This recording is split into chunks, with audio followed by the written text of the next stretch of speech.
Assalamualaikum warahmatullahi ta'ala wabarakatuh. Innal hamdalillah nahmaduhu wa nasta'inuhu wa nastaghfiruh wa na'udzu billahi min shururi anfusina wa min sayyiati a'malina. Man yahdihillahu fala mudilla lahu wa man yudlil fala hadiya lahu. Asyhadu an la ilaha illallah wahdahu la syarika lah wa asyhadu anna Muhammadan 'abduhu wa rasuluh. La nabiyya wa la rasula ba'da, amma ba'da. Ahibati fillah, rahimani wa rahimakumullahu jami'an. Awalan nashkuruhu subhanahu wa ta'ala. Yang pertama-tama kita bersyukur terhadap nikmat Allah Jalla fi'ula, yang mana Allah subhanahu wa ta'ala masih memberikan kepada kita nikmat yang sangat luar biasa banyaknya. Dan nikmat yang paling agung adalah nikmat istiqamatu fi dinillahil haqq. Kita diberikan istiqamah berada di atas jalan Allah subhanahu wa ta'ala. Dan juga salawat serta salam tak lupa kita haturkan kepada uswah kita, suri tauladan kita, Muhammad ibn Abdullah, Nabi yang sangat agung, Nabi akhir zaman, yang tiada Nabi dan Rasul setelah beliau alaihi salatu wassalam. Kita sebagai umatnya, umat akhir zaman, berusaha untuk mencontoh bagaimana akhlak Rasulullah sallallahu alaihi wasallam, bagaimana ibadah beliau alaihi salatu wassalam.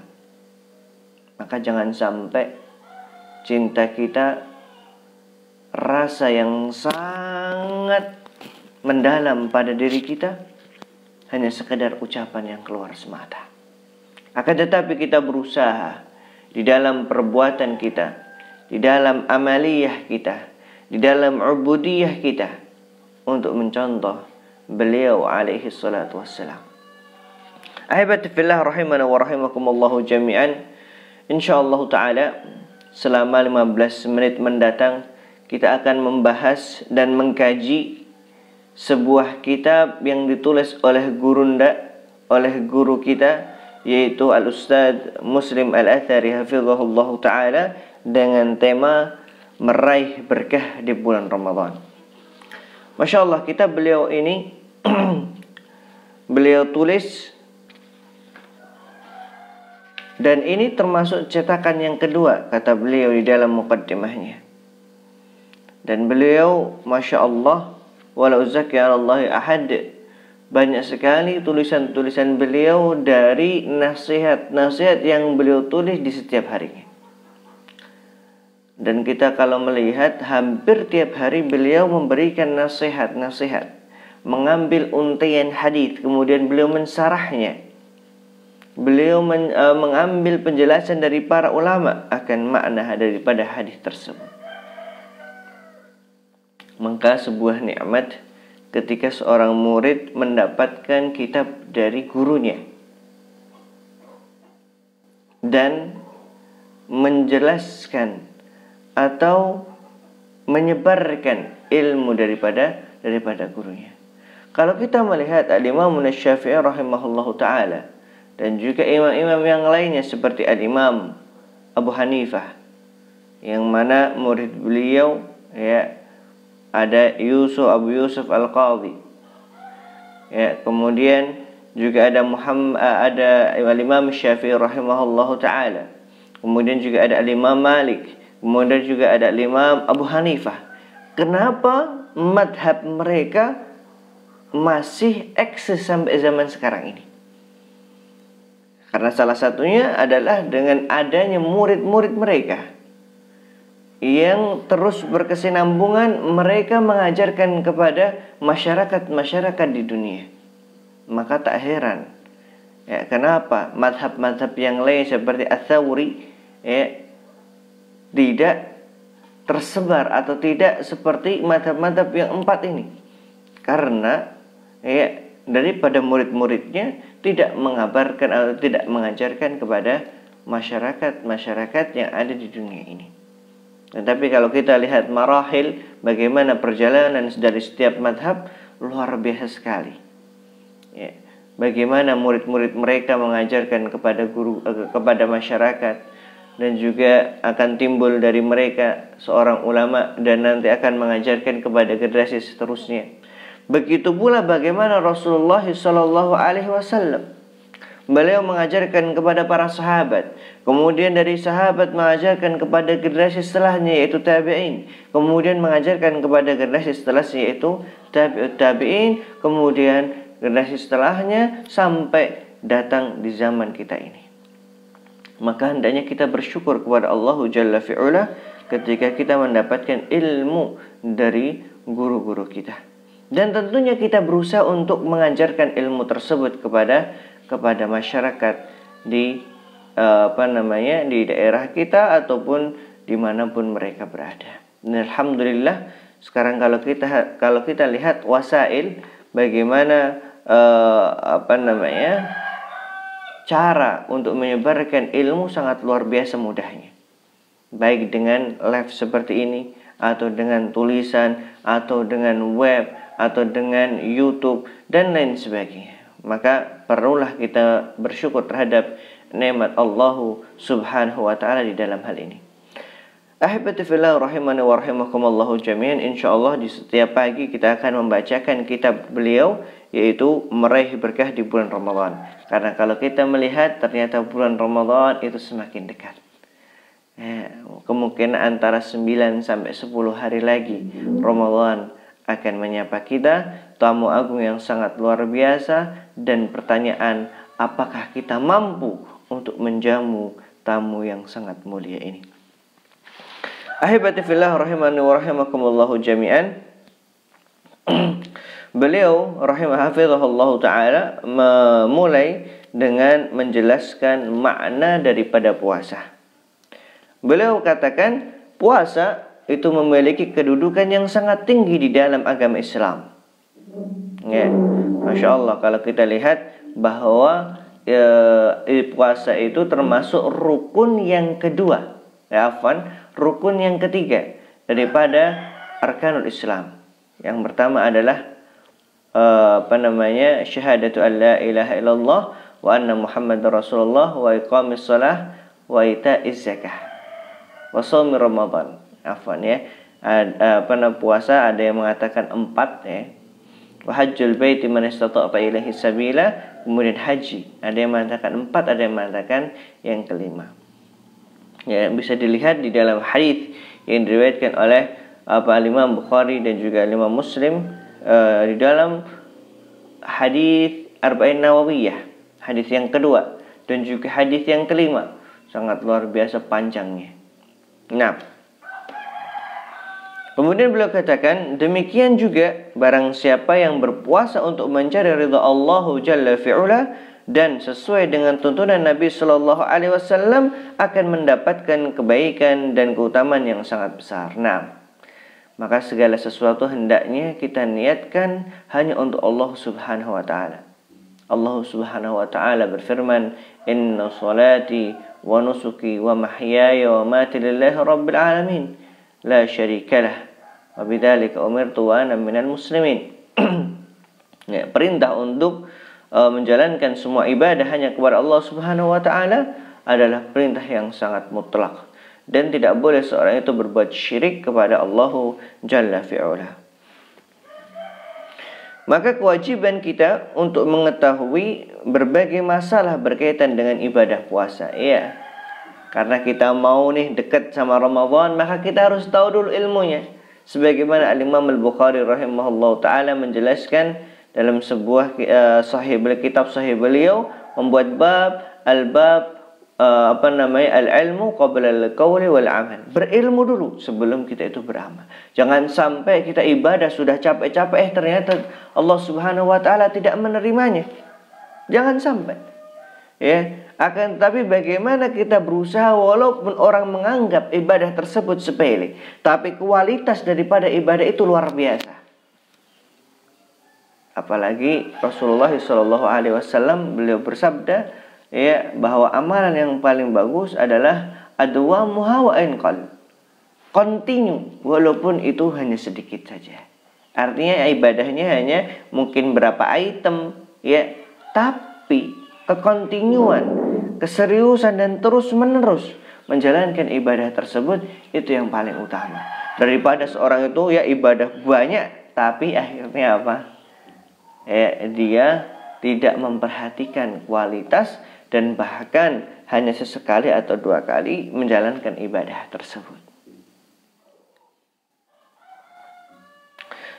Kemudian beliau katakan sehingga kita bisa melaksanakan sesuai dengan tuntunan. Ya, seperti yang kita katakan tadi, ya, agar ibadah kita itu tidak sia-sia ketika menjalankan sebuah ibadah. Beliau katakan yang pertama makna dari segi bahasa, makna puasa dari segi bahasa.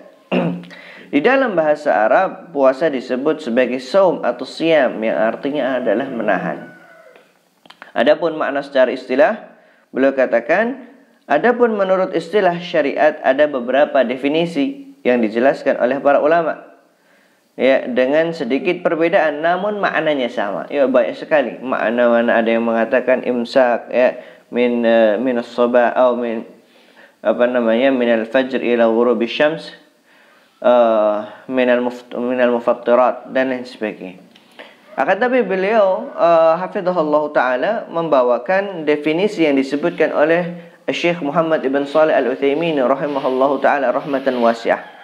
Beliau katakan, Syekh Muhammad ibn Shalih Al-Utsaimin rahimahullah yang mana beliau wafat pada tahun 1421 Hijriah. Semoga Allah Subhanahu wa taala menempatkan beliau di surganya yang paling tinggi. Mendefinisikan dengan ta'abbud lillahi subhanahu wa ta'ala bi'limsaki 'anil akli wasyurbi wa sa'iril muftirati min tulu'il fajr ila ghurubisy syams. Beliau katakan beribadah kepada Allah Subhanahu wa taala dengan menahan diri dari makan, minum dan segala yang membatalkan, mulai terbit fajar shadiq sampai matahari tenggelam. Ini disebutkan di dalam Syarhul Mumti', ya, tentang makna as-saum. Dan kemudian beliau hafizahullah taala menjelaskan makna atau macam-macam daripada puasa. Para ulama menyebutkan bahwa puasa itu ada 2, yaitu puasa yang wajib dan juga puasa sunnah. Ya, ada yang wajib yang seorang itu harus menjalankannya. Dan tentunya di sini ada makna mukallaf, ada di dalam sebuah ibadah. Yang mana mukallaf adalah, ya, kalau kita makna mukallaf ada 2 yang harus ada. Yang pertama al-baligh wal aqil. Seorang itu harus balik dan juga harus berakal. Maka kalau seandainya dia itu masih kecil, ya, orang tersebut belum balik, seseorang tidak diwajibkan untuk menjalankan sebuah ibadah. Hanya orang tua harus melatihnya. Seperti apa? Sholat contohnya. Umur 7 tahun, muru auladakum, perintahkan anak kalian untuk sholat, dan umurnya berapa? 7 tahun. Kalau nggak mau ketika 10 tahun pukul. Padahal umur-umur tersebut kalau kita lihat belum masuk pada fase balik. Tapi ada perintah agar seorang itu ya terlatih dari kecilnya. Kemudian makna yang kedua adalah, atau syarat yang kedua adalah akil, berakal. Orang gila nggak boleh kita wajibkan. Kamu ayo puasa, nggak boleh. Ya, kenapa? Karena syarat daripada suatu ibadah adalah mukallaf. Mukallaf, kita ulangi, ada 2 syarat. Yang pertama al-aqil dan juga al-baligh. Al-baligh, al-aqil. Ya. Kemudian beliau katakan bahwa puasa itu ada yang wajib dan juga ada yang sunnah. Puasa yang wajib seperti puasa Ramadan, ya, di bulan Ramadan setiap tahunnya kita diwajibkan untuk berpuasa di dalamnya. 1 bulan full kita berpuasa. Kemudian ada kafarah, ya, ataupun juga dengan nazar. Ada kafarah-kafarah yang sifatnya wajib. Seorang contohnya melakukan suatu perkara yang dilarang oleh syariat, dan di sana ada kafarahnya, maka harus dibayarkan. Seperti apa? Berhubungan badan di pagi hari atau di siang hari di bulan Ramadan, ada kafarahnya, yaitu seorang itu harus berpuasa. Ya, berpuasa selama apa? 2 bulan berturut-turut. Kemudian seperti nazar, ya, nazar. Contohnya saya kalau Allah Subhanahu wa taala mengabulkan atau menjadikan saya seperti ini, maka aku akan berpuasa di hari Senin atau Kamis. Nah, maka seorang itu wajib untuk menjalankan nazarnya. Kemudian puasa sunnah banyak sekali, Masya Allah. Ya, Senin Kamis, kemudian 6 hari di bulan Syawal, nah, setelah Ramadan, kemudian dilanjutkan Syawal, dan pahalanya sangat luar biasa sekali. Kemudian puasa Daud, ya, 1 hari puasa, 1 hari berbuka, kemudian berpuasa lagi, berbuka lagi, ya. Dan kemudian beliau katakan dan lain-lainnya, ya, seperti Ayyamul Bid, puasa 3 hari di setiap bulannya, ya. Kemudian ada puasa lagi yang lainnya, seperti puasa Arafah, ya. Puasa Arafah juga ada. Kemudian puasa di bulan Muharram, ya. Kemudian beliau katakan selain itu ada juga puasa maksiat, ya. Kok ada puasa yang bernilai ibadah, ternyata juga ada puasa yang bernilai maksiat. Seperti apa? Beliau katakan seperti puasa pada hari Idul Fitri. Iya, puasa pada hari Idul Fitri tidak boleh. Ada larangan di sana dari Rasul Shallallahu Alaihi Wasallam. Kenapa? Karena pada hari tersebut adalah hari al-akli wa syurb wa dzikrillah. Hari untuk makan dan minum dan juga untuk mengingat Allah Subhanahu wa taala, bukan untuk berpuasa. Dan dilarang seorang itu berpuasa ketika Idul Fitri datang. Dan juga beliau katakan dan Adha, ya. Tidak hanya Idul Fitri juga, tapi juga puasa Idul Adha. Kemudian puasa mutih. Nah, ini yang tidak ada tuntunan dari Rasul Shallallahu Alaihi Wasallam. Puasa pati geni, ya, atau puasa untuk mencari kesaktian dan lain sebagainya. Ahibati fillah rahimani wa rahimakumullahu jami'an. Kita beribadah sejatinya hanya untuk Allah Subhanahu wa taala. Tapi tatkala kita gunakan ibadah tersebut, ya, untuk melakukan kemaksiatan, dan ternyata tidak sesuai dengan tuntunan Rasulullah SAW, maka ibadah tersebut tidaklah diterima. Maka syarat daripada sebuah ibadah diterima di sisi Allah Subhanahu wa taala yang pertama adalah al-ikhlasu lillahi subhanahu wa ta'ala, kemudian al-mutaba'ah li fi'lin Nabi sallallahu alaihi wasallam. Yang pertama itu harus ikhlas. Kalau ibadah walaupun tuntunan sudah memenuhi tuntunan Rasulullah sallallahu alaihi wasallam dari bentuk tata caranya dan lain sebagainya, tapi dia tidak ikhlas untuk Allah, maka Allah tidak akan menerima ibadahnya. Begitu pula kalau seandainya ibadah tidak, walaupun dia lakukan ikhlas lillahi subhanahu wa ta'ala, tapi tidak sesuai dengan tuntunan Rasulullah sallallahu alaihi wasallam, maka apa gunanya ibadah tersebut? Karena kita lihat bagaimana Rasulullah sallallahu alaihi wasallam bersabda yang diriwayatkan oleh Ummul Mukminin Aisyah radhiyallahu anha, man yuridil man amila amalan laisa alaihi amruna fahuwa raddun. Barang siapa yang melakukan suatu amalan yang tidak ada perintahnya atau tidak ada contohnya dari Rasulullah sallallahu alaihi wasallam, fahuwa raddun, maka itu tertolak. Ibadah-ibadah yang ada syariatnya banyak yang masih belum kita lakukan. Maka tak perlu kita melakukan ibadah-ibadah yang tidak ada tuntunan dari Rasul sallallahu alaihi wasallam, tapi apa yang ada kita coba untuk semaksimal mungkin menjalankannya. Seperti yang kita katakan tadi, ya, suatu ibadah dikatakan ibadah itu baik adalah adwamuha wa inqal. Walaupun ibadah itu sedikit, contohnya dia hanya rajin untuk sholat malam, tapi dia lakukan secara kontinu, maka itu lebih utama daripada seorang itu banyak ibadahnya tapi tidak kontinu, bahkan banyak ibadah tapi tidak sesuai dengan tuntunan Rasulullah SAW. Wallahu ta'ala alam bisawab. Ini yang bisa kita sampaikan pada pagi hari ini. InsyaAllah ta'ala di setiap pagi kita akan memberikan tausiah sekitar 15 menit, ya. Dan semoga Allah Subhanahu wa taala memberkahi ibadah kita dan menjadikan ibadah kita adalah ibadah yang berkualitas, dan juga niat di dalam ibadah tersebut adalah lillahi subhanahu wa ta'ala. Dan semoga kita semuanya diizinkan oleh Allah Subhanahu wa ta'ala untuk menyambut tamu yang sangat mulia ini, yaitu Syahrullahi al-Mubarak, yaitu Ramadan. Wallahu ta'ala a'lam bishawab. Assalamualaikum warahmatullahi ta'ala wabarakatuh.